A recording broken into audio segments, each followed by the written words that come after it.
Hey guys, it's Steve from CryptoManiaks.com. The biggest reason that ICOs, or initial coin offerings, get so much attention is that they've shown great potential to make their contributors huge profits. Of course, some ICOs fail too. Some people get rich from ICOs, but that doesn't mean that every ICO is a good investment. In this video, we'll discuss some of the biggest upsides and downsides of ICOs, as well as strategies for navigating the ICO space successfully. So sit back, relax, and let's explore the crypto world together.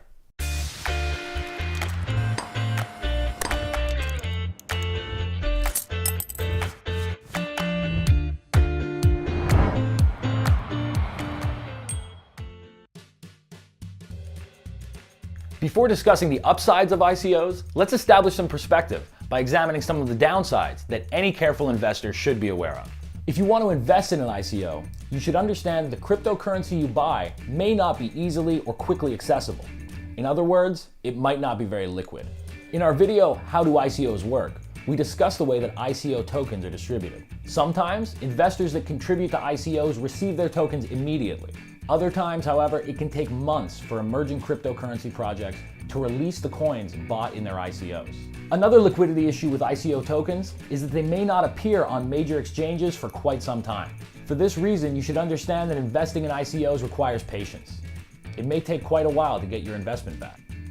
Investing in an ICO requires you to put a high degree of trust in the cryptocurrency that you're contributing to. You send your funds to an address and trust that you'll receive your cryptocurrency in return. Then you trust that the founders of the project are committed to developing a working product, and that the tokens you buy will fulfill an important role in that product. It should also be mentioned that the ICO space has become notorious for scams. Any investor interested in an ICO should do as much research as possible to ensure that the ICO they want to invest in is not a scam. Established cryptocurrencies are traded regularly and traded on exchanges. If you invest in established cryptocurrencies, there's far less trust required. For every cryptocurrency that's gone on to skyrocket in price after an ICO, there are several others that simply didn't. Just like with stocks, and really all types of investment, they can't all be winners. Sometimes the project isn't viable. Sometimes it has competition that's just too tough to beat.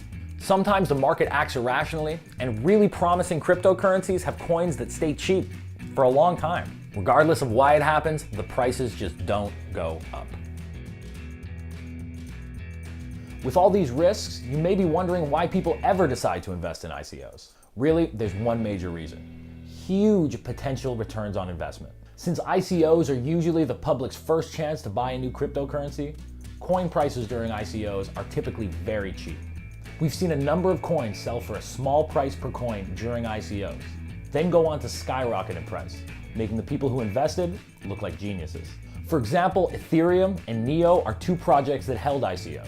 If an investor contributed $100 to each of these and held on to the coins they received, they would hold approximately $252,000 in Ether and $288,000 in Neo. Not bad for a $200 investment. As we explained in our What Are ICOs video, ICOs are the IPOs of the cryptocurrency world.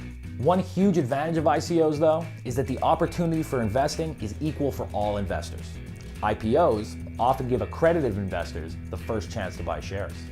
This means that not everyone can get in at the very beginning, and that the shares that remain after the accredited investors are often much more expensive.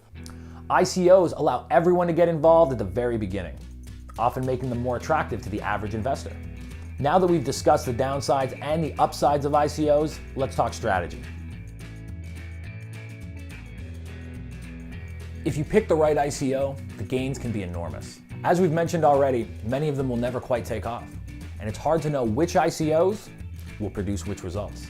For this reason, many people feel that a smart strategy is diversifying, investing in several different ICOs rather than just one. Say you have $1,000 to invest. If you spread that $1,000 amongst 10 ICOs and invest $100 in each, you have 10 shots at having picked a winner. However, if you go all in and toss all your money at one ICO that you're very confident in, the gains could be astronomical. So we've covered the risks, the big benefits, and some strategies. But are ICOs a good investment? Yes, if you pick the right one. That's why educating yourself on ICOs and cryptocurrencies is so important. The more you understand the technology and its purposes, the better chance you'll have of picking the right ICO to invest in. And if you make the right picks, ICOs might just be the best investments on the market. So join us over at CryptoManiaks.com to keep your progress going. I'll see you in the next video. By the way, guys, don't forget to click the button right here to subscribe to our channel, and please leave some comments. We read them all.